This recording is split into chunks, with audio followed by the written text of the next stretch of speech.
So we're going to talk about three things. When you are doing editing, like when you're starting editing, there's so many different functions that you have that you can actually use to make your videos a little bit more interesting, a little bit more, your storytelling a little bit more. The narrative is a little bit more interesting by using all these different things. But most people, it's like when they start out video editing, is they are totally overwhelmed by all these different things that they have to learn, and they just give up very easily because they just think that, oh my god, we have to learn all these different things just to make a 2 minute 3 minute video. I'm going to use this episode just to let you know that no, that's not necessary. If you can do these three things, these three cuts, so to speak, I think your storytelling will actually have a lot of quality, and you don't have to go into any kind of heavy duty stuff. I mean, at least in the beginning part. Okay, so if you look at my example here, I have two clips that I took from my video. One is just me sitting and talking, and the other one is as you can see, me sitting and having my lunch. Now, what I'm going to do is I'm going to readjust the window. This is in the edit window. I'm just going to go down here. If you can see my cursor is all the way down there, and I'm going to readjust it like that, just to make the timeline. This is known as the timeline. Okay.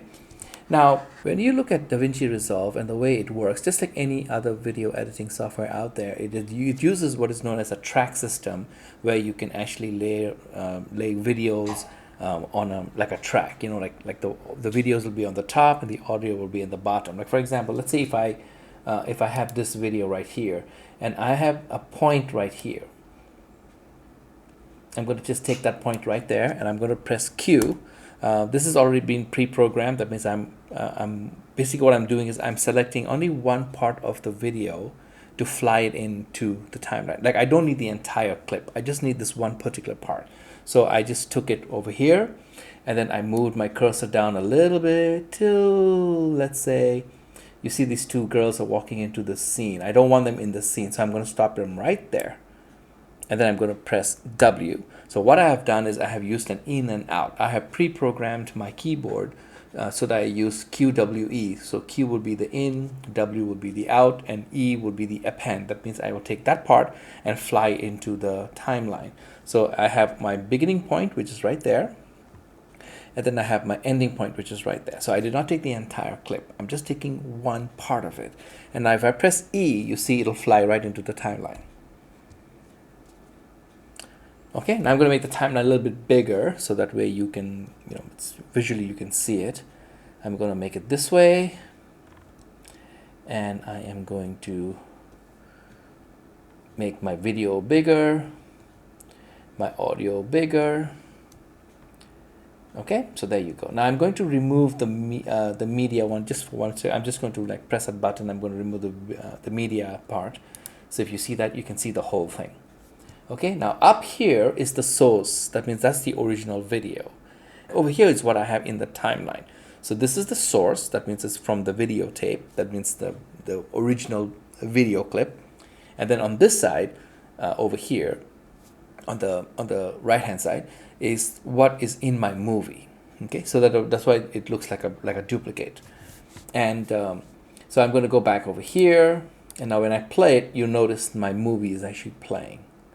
Now, if you look at the track, you will notice I have the video on the top and I have the audio in the bottom. And this is how it always will be, especially with DaVinci Resolve, because this is the software that I'm using right now. It's very easy to use. And over here, I have this little keychain. So when I connect it, what's going to happen is if I click out and click back in, you see the video and the audio are connected and they go together. But I could also disconnect it. I don't want to do that, but I could disconnect it for various different reasons. Maybe I want to use a B-roll on top of it, and or just take only the audio and not take the video. So use the audio as a voiceover. There are all these different options. So that's why this is such a great software, because it gives you all these different options that you can use.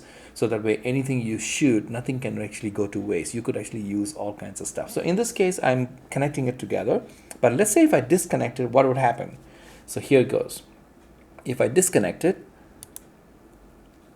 And you can notice now my video is selected, but not the audio. Or I can select the audio. So let me select the video and move it. Take a look. You notice that? I have moved it away. I don't want to do that, so I'm going to undo it. I don't want to do that. I want to keep my video and my audio together. So I'm going to reconnect it. Control Z allows me to, just reframe my, it's not, it's just a matter of reframing the whole thing. Okay, and I'm going to zoom back out.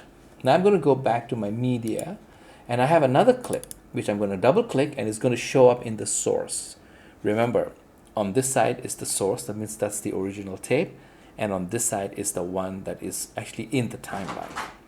So I'm sitting and eating, having lunch, so I'm just going to take this video from there. Again, I'm going to press Q, that means that's my starting point, and then I'm going to play a little bit down, and I'm going to play a little bit down, and then I'm going to hit W, and then I'm going to click E, and that section will come into the timeline.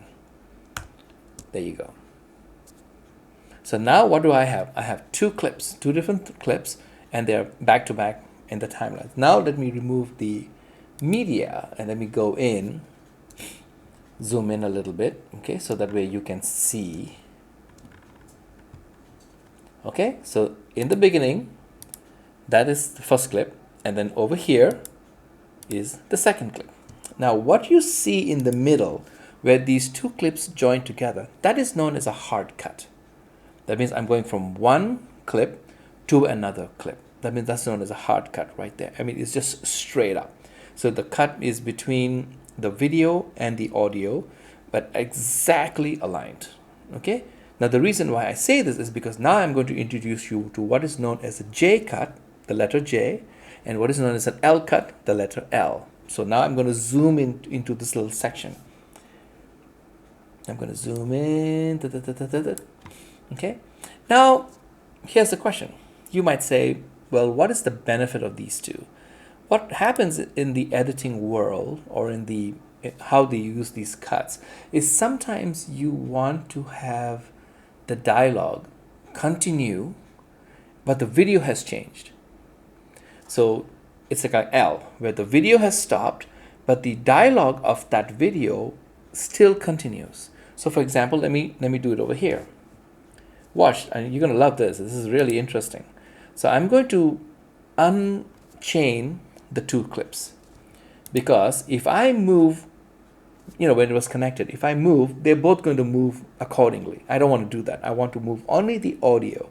So in this case, I would go down here, and as you can see, it shows me like a double little bracket, thing. And I will highlight, I will select both. But what I'm going to do is I'm going to move the audio of my first track, but I'm going to extend it into the second track.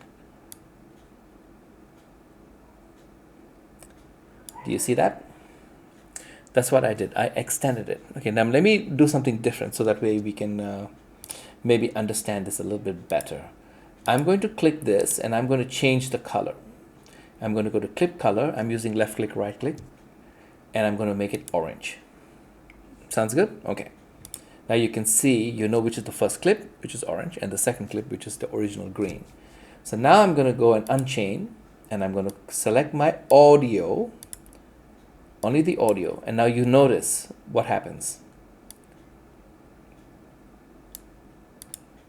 So that means if I play this, my video has stopped, but my dialogue, my speaking has still gone on, even though the video has changed on the top. If you look at it, if you look at the orange, you see it looks like an L. That's known as an L cut. Now the reverse of that would be the J cut. So all I have to do is come back over here and simply go this way. So now I have a J cut. Now, of course, this is just an example. These videos are just two clips. They're not really part of this real video. I'm just trying to show you what is known as the hard cut, or the plain cut, or the basic cut, and then what is known as the L cut, where the video stops, where the audio will continue, and the J cut will be the reverse of that, where actually the audio is there under the video. So the audio of the next video is actually coming into the second one, like the one right now. Now again, these are just basic stuff. It's up to you to explore your storytelling. But I use these two in a very, very subtle way. Wait, I have my little cat coming over here. Hello, come say hello. Oh, here's my cat. Say hello. You see it? Hello, hello, hello, hello, hello. All right, this is my assistant editor over here, supervisor, checking me that I'm doing my work. Hey, don't eat my wires, okay? You. Anyway, these three things, like I'm just making a small little lesson for you, but do explore on YouTube. There are other people who I think explain it much better than me, maybe. Just kind of like go through it, because when you're making your first video, if you know the basic cut is very easy. It's just basically a cut. But if you can look at the L cut and the J cut, I think it'll add a little bit of value, like production value, to your video, your storytelling, your narrative, the music setup. I think it'll be wonderful. So good luck to you, and thank you for your visit for this video. Leave a comment if there's something you want to see me explain it, or maybe you like the way I was explaining it. Maybe it's more clear, because the thing is, when I saw the J cut and the L cut from a lot of other YouTubers, it took me a while to actually understand it. Is because I just did not see the benefit of it. I just thought it was, oh, that's just interesting gimmicks. But then when I tried it out, then I realized that, oh my God, this is really good. I mean, it's such a small little thing that just made my video go from level 1 to level 5. Even though there's no special effects, I didn't do anything. I just simply adjusted the sound here and there, or the video here and there between two shots, and it just made my storytelling, the way I was making my videos, just so much more interesting. So anyway, good luck to you. Thank you for your like and subscribe. I do want to say thank you to people who are already subscribing to my channel. Thank you so much. I do appreciate it. It's so cool that you guys like what I'm doing, and it's being very beneficial to a lot of you. So I'm so thankful. So thank you guys. See you in the next video. Bye-bye.